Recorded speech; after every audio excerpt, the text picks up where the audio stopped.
Dr. Kathleen Rehl is a certified financial planner practitioner. She's also an author and a motivational speaker. A widow herself before turning 60, Dr. Rehl has spent many years guiding widows with their finances. I'm not going to kid you, I'm a big fan of Dr. Rehl. Her work has inspired me and many other financial planners to focus on survivorship planning when working with a couple and to be better tuned in to the specific needs of widows. I had the opportunity to sit with Dr. Rehl the other day to discuss widow finances. Well, here's a big thing for the women who are watching this program and for the men, quite candidly.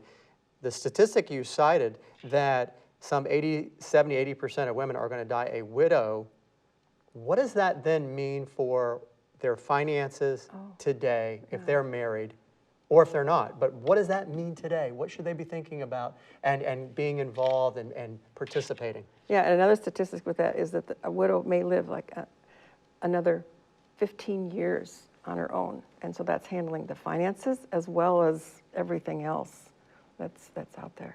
A lot of my clients are retired, and so just to be candid, we deal a lot with this, and I'm very pleased to report to you, Kathleen, because you're the person who's really focused on this, and I feel like I'm one of your disciples because I'm pleased to report to you that very few women that we work with end up going and doing something else. But you've got another statistic that a large percentage of women actually will change advisors. Fire them. It's like 70%. The advisor that they work with their hubby, they're out of there after they're gone. And why is that? Why is that? It might be like Anne, who came to me after her husband died, and she said, I got a phone call that I needed to come in and sign some paperwork. And she said, I really didn't know him very well. He had a relationship with my husband. He got his hot tips on the golf course playing, and I really wasn't interested in all that stuff. So I came into the office, and the first thing he said was that I should be happy because I was beating the market, and he had all these charts and these graphs, and she said, I never understood him before, and I really didn't understand them then. And Kathleen, he didn't even mention my husband's name. He just kept calling him my deceased spouse. And I started to cry. Wow. And he said, oh, don't worry your pretty little head about this. We're going to take care. He did. He said, we're going to take care of everything for you. And she said, Kathleen, that just didn't sit very well with me. Imagine not.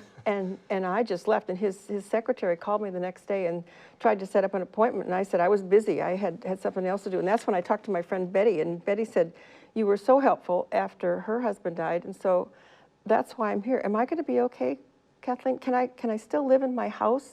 Do I have to go back to work? Can I still help my granddaughter with her basic questions. college? And she said, none of the other advisor didn't get it.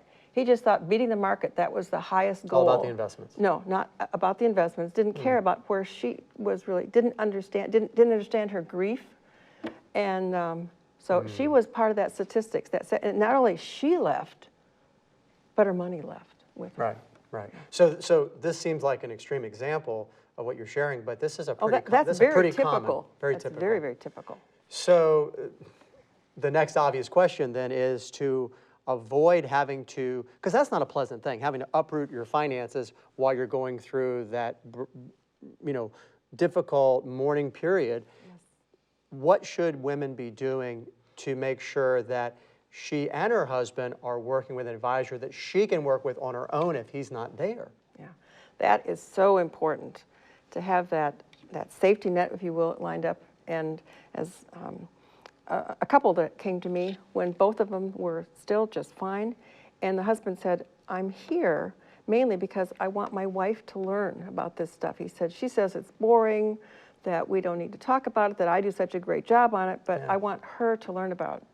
And this was, they were both fine, and we worked together for 3 years, and we did some fun things. She started learning. She was actually interested in this stuff.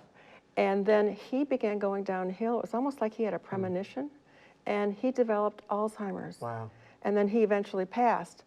But she continued on with me as a client, but she had no lack of confidence that our partnership was secure and that it was going to be okay.